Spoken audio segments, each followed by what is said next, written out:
നിരവധി ഇന്ത്യൻ നഗരങ്ങളിൽ LPG സിലിണ്ടറുകളുടെ ക്ഷാമം റിപ്പോർട്ട് ചെയ്യുന്നു. പാചകവാതക ക്ഷാമം രൂക്ഷമാകുന്നതിനിടെ മുതലെടുപ്പുമായി കരിഞ്ചന്തയിൽ 1400 രൂപ മുതൽ 1500 രൂപ വരെയാണ് ഗാർഹിക സിലിണ്ടറുകളുടെ വില.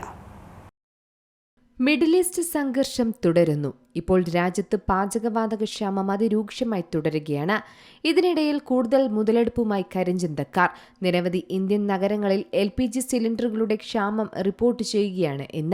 ഇത് വിതരണത്തിൽ കാലതാമസത്തിനും കരിഞ്ചന്തയിൽ കുത്തനെയുള്ള വിലവർധനവിനും സാഹചര്യം ഒരുക്കിയിരിക്കുകയാണ്.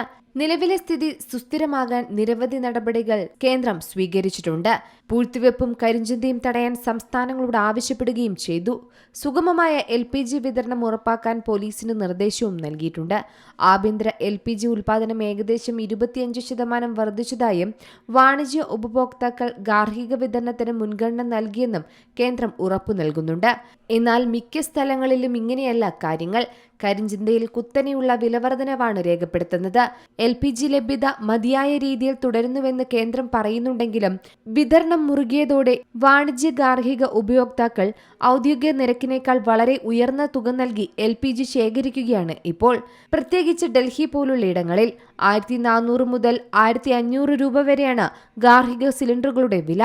ബറേലിയിൽ ഔദ്യോഗിക വിലയേക്കാൾ 200 മുതൽ 500 രൂപ അധികമാണ് ഇവിടെ വാങ്ങുന്നത്. പിലിഭിത്തിൽ സാധാരണ നിരക്കിനേക്കാൾ 100 മുതൽ 200 രൂപയും ഗാസിയാബാദിൽ 100 രൂപയും ഗോരാപൂരിൽ ഗാർഹിക സിലിണ്ടറിന് 250 മുതൽ 300 രൂപയും വാണിജ്യ സിലിണ്ടറിന് 500 മുതൽ 700 രൂപയും എന്നിങ്ങനെയാണ് അധികമായി ഈടാക്കുന്നത്.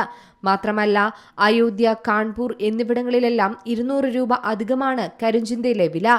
മീററ്റിലും മിർസാപൂരിലും ഈടാക്കുന്നത് 1300 രൂപയാണ്.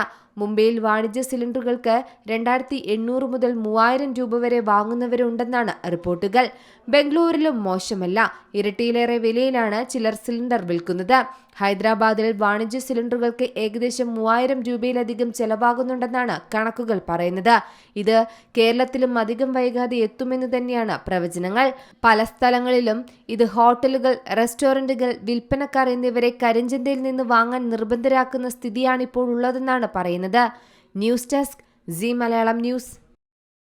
ഏറ്റവും പുതിയ വാർത്തകളും വിശേഷങ്ങളും വിരൽത്തുമ്പിലറിയാൻ സീ മലയാളം ന്യൂസ് എല്ലാ ഡിജിറ്റൽ പ്ലാറ്റ്ഫോമുകളിലും ലഭ്യം.